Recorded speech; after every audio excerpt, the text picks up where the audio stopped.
At what moment does an actor become a movie star? The day they get their own X-Men franchise? The night they host the Oscars? Or is it the moment you can recognize their voice in an animated movie without looking it up on IMDb? Bravo. It's been quite the ride for the greatest superhero, showman, and explorer on Earth.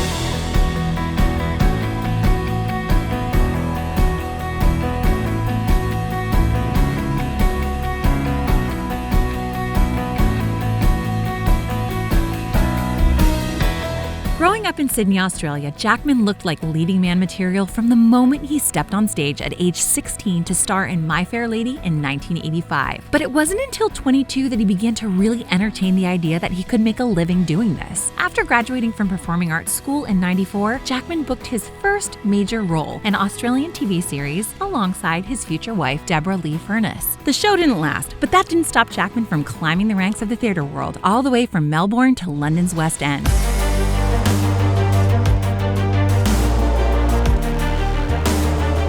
When he first booked the role of Wolverine in X-Men, Jackman knew the claws would take a little getting used to. I can't tell you how many people I stabbed, how I stabbed myself. In between iconic appearances as Wolverine, Jackman also proved that he could do it all. Carry a timeless romantic comedy in Kate and Leopold, flex his muscle outside the Marvel comic universe in Van Helsing, and host just about any award show. Yes, I am Hugh Jackman! By the time Jackman took his final breath in Logan, almost 18 years after he first strapped on the claws, he'd earned a Guinness Book record for his longevity as Wolverine. Not to mention some great paychecks, which has afforded him another luxury, the freedom to be picky about roles along the way. Not only has Jackman had the opportunity to snag nuanced roles for prestigious directors like Christopher Nolan, Darren Aronofsky, and Denis Villeneuve, but his success on screen allowed him to lead a second life on stage.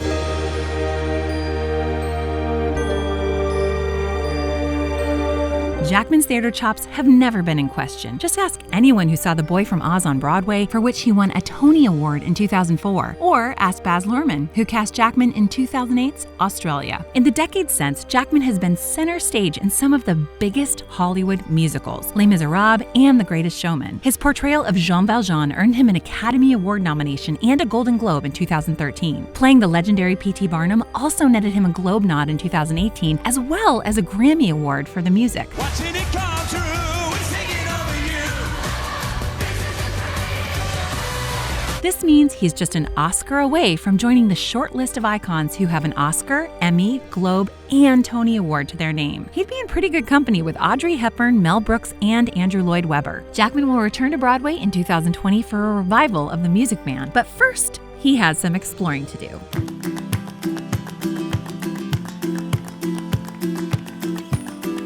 Jackman has lent his smooth, steady voice to projects in the past, but never before has an animated character been built so squarely around his talents. Or his jaw. Look at that jaw. Now, hold me tightly.